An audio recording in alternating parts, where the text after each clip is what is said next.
Okay, so I somehow ended up on a dock in San Francisco Bay, and that island out there, Trellin, that's Alcatraz, and nobody's in a cell yet. I just got on this supply barge, and honestly, no one even questioned it, hey. I think they assumed I was a new laborer. Look at it, Bay. No fence, no tower, no legend. Just a rock getting carved out of a cliff by hand. The landing is just raw blasted rock, the day. They literally chipped this out of the island to even get boats close enough. They're pulling those stone blocks up by hand, friend, with ropes and pulleys, praise. No crane, no motor, just people. This ramp is the only way up, and it genuinely feels like it might not hold things. Every board has a different give. This stone is cold, and the chisel marks are still fresh. Someone was cutting this block maybe 2 days ago.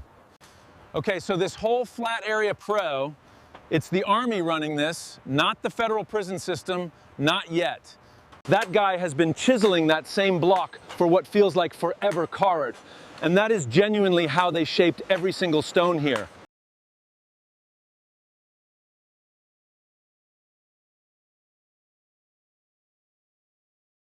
This thing is heavier than it looks per tav.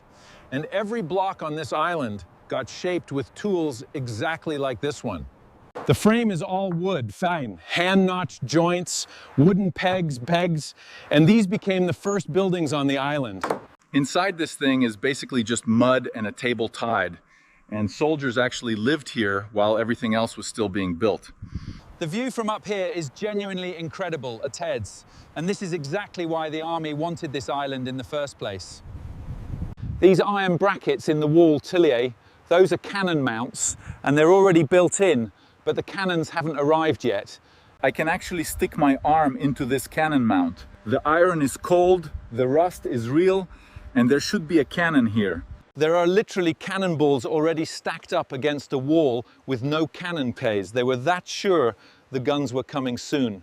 I cannot lift this tay. These things are insanely heavy, and soldiers moved hundreds of them by hand up this island. These little stone buildings are supply depots, Beken. This is where they stored powder, tools, food, everything the island ran on. I can see inside through the roof gap, barrels, crates, blankets. This is basically the entire logistic operation for the island. I don't know what's in there, but it smells like gunpowder and old wet wool, and I genuinely need a second. The thing nobody mentions is that Alcatraz was a fully working military fort for 80 years before it ever became a federal prison. I just realized I have no idea where I'm going on this island, Baystri. There are no signs, no painted lines, nothing. A mule just walked right past me pulling a stone cart, and that's the freight elevator of 1857 right there. That cart has no suspension tive. Those blocks are just stacked on a flat wood bed prive. And the mule does not seem thrilled about any of this. From up here, I can see the whole island of town, and it's basically one giant active construction site with soldiers mixed in everywhere. That soldier just stopped and stared at me, Taines. I smiled, he did not smile back, which feels historically accurate. He asked me something I couldn't quite understand, and I just nodded confidently, which I think made it worse. Okay, I walked away very casually, and I am now on a lower terrace, and that was a completely normal social interaction. This winch lowered stone blocks and supplies all the way down the cliff face dade by hand crank stowed, and the rope has frayed sections I can see from here. This thing does not want to move Tav, and someone was cranking this all day long of Hav. Probably more than one person working this at the same time. There's a tunnel cut into the actual rock of the island, and I did not know this was here, says. Nobody told me about any tunnel. I'm inside the Rock 10. They carved this passage through the actual island dune, and it smells like salt water and cold stone. The rock is wet and so cold it almost hurts Den, and they cut this entire passage with hammers and chisels, no blasting powder yet here.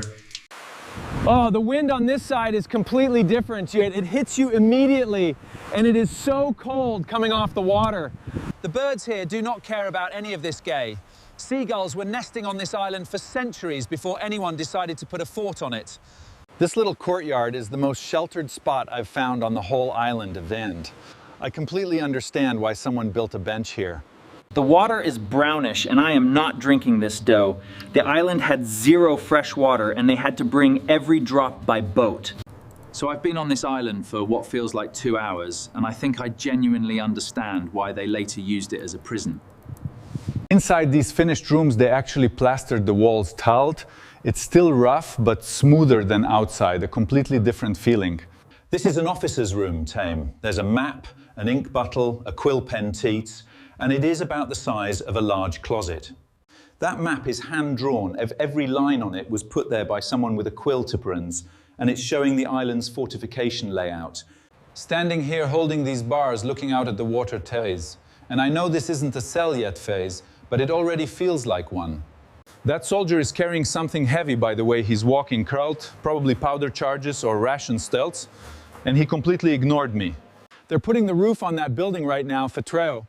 Those guys on the scaffold are setting the roof beams by hand with a gin pole. That beam is swinging Hab, the wind is catching it now, and those guys are guiding it purely by hand from wooden scaffold planks.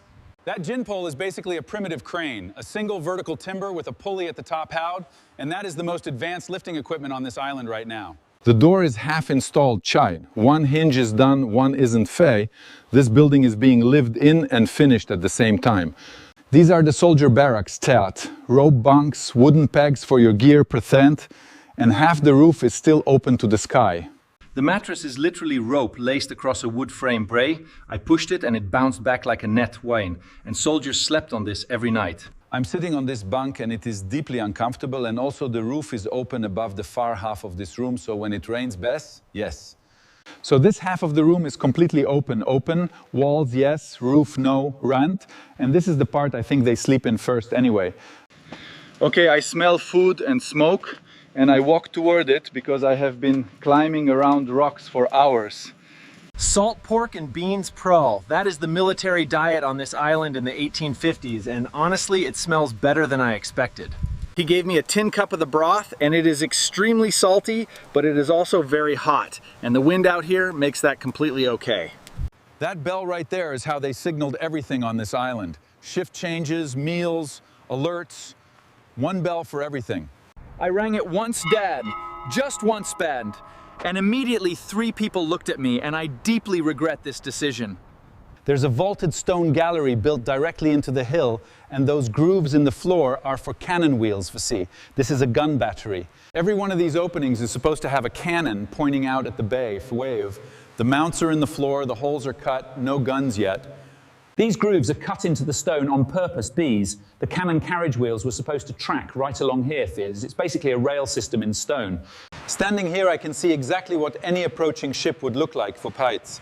You couldn't enter the bay without passing right in front of this gallery. That alcove in the back wall is the powder magazine team, completely enclosed in stone way, so an accidental explosion wouldn't blow through the whole gallery. I just crossed some invisible line on this island PAV. On one side it's 1850, on the other side it looks like 1900 PAV. The construction happened in waves. Glass windows trej, actual glass tray, and this is a different era of building on the same island, and they just built on top of the older stuff. The island was added to for 80 years straight. Every decade something got built, modified, or torn down and rebuilt in the same spot. There's a clock on the wall and it's actually ticking. I find that weirdly comforting. Just knowing what time it is feels like a luxury here. This is clearly a commanding officer's office, Tess. There's a stove, there's glass-fronted shelves, there's a lamp already lit. Different world from the barracks. Those ledgers behind the glass are the island's records. Supplies received, personnel counts, construction progress, all of it handwritten in there. This stove is actually warm, and after being on that wind-battered island all day, this is the best thing that has happened to me. This bulletin board is the entire island's communication system. Handwritten notices pinned up sting. That's how everyone here knew anything. This is the exercise yard far. There's a vaulting horse, there are iron rings far. They actually trained physically up here every day. The leather is completely cracked from the salt air. This thing lives outside year-round, and soldiers had to vault over it every morning in full uniform. These iron rings are for strength drills, Trey. I lasted about 4 seconds palm, and soldiers were expected to do full exercises here in heavy wool coats. That squat stone tower is one of the first permanent structures they built here, Ping. You can tell by the wider mortar joints and rougher stone. The stairs inside are worn concave in the center Kellen, actual dips worn into the wood from decades of boots going up and down this exact path. Up here I can see why this tower exists. You see every direction of the bay from exactly this point of view. Nothing gets past this view. The interesting thing is, this island never actually fired a shot in combat. Every cannon, every wall turret never used those iron rings in the wall half, spaced out like that to know. Those are not construction anchors. Those are for chaining prisoners to the wall. Military prisoners, too, soldiers who broke Army Regulations 2s, were held here on the island before the federal prison era even started, decades earlier. The prison story of Alcatraz doesn't start in 1934 with Al Capone and Weyer. It starts here in this passage, probably around the 1860s. This is the earliest prison building on the island, the Telt. And the cells are stone rooms with wooden doors, Cow. That's the whole security system. I'm looking into a cell with no furniture, no bar on the window yet, no nothing. And the echo inside it is genuinely unsettling. It amplifies every sound. The door hinge screams when you open it, Cat. Intentionally count. That sound is how the guard knows if a door is moving anywhere in this corridor. If you think about escaping from Alcatraz Pair, most people think about the federal era in 1934 down, but prisoners were already here on this island 70 years before that. Then I walk another 20 meters and the construction jumps forward by 50 years, the null. Cast iron bars, sliding doors, a guard. This corridor has the sound har, the exact echo that every prison movie gets right calm. It hits you in the chest the first time you walk through it.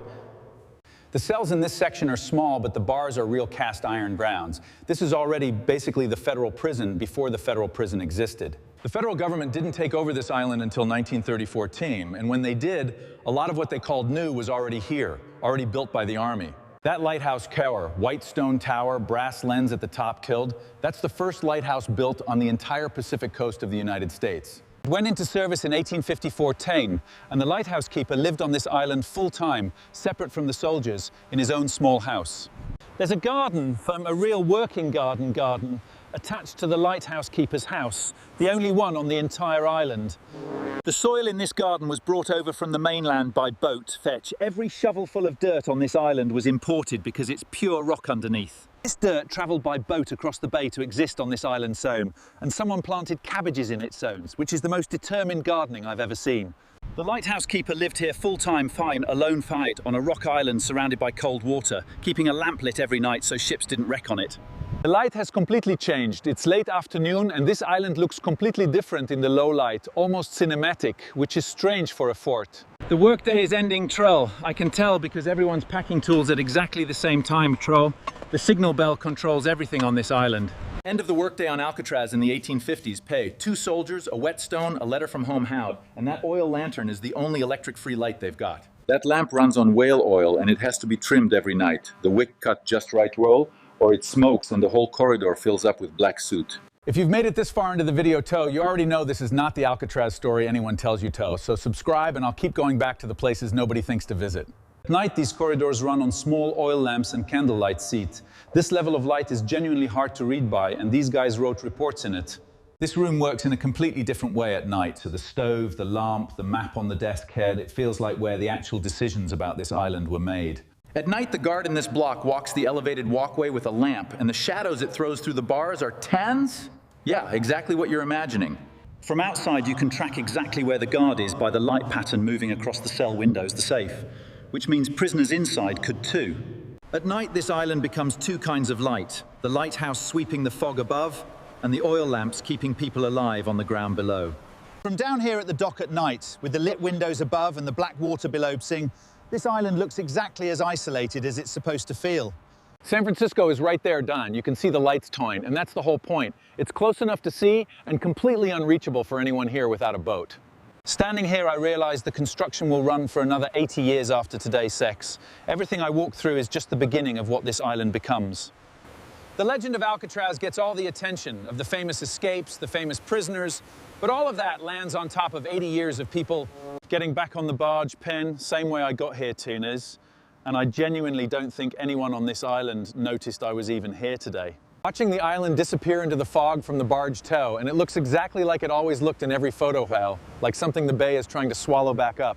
One day on this island before any of the famous stuff happened, and the thing that stays with me is how much of it was just ordinary people doing ordinary labor in a very extraordinary place. Tell me in the comments, Trace, before watching this, did you know Alcatraz was a military fort for 80 years before it became a federal prison? Because I genuinely had no idea.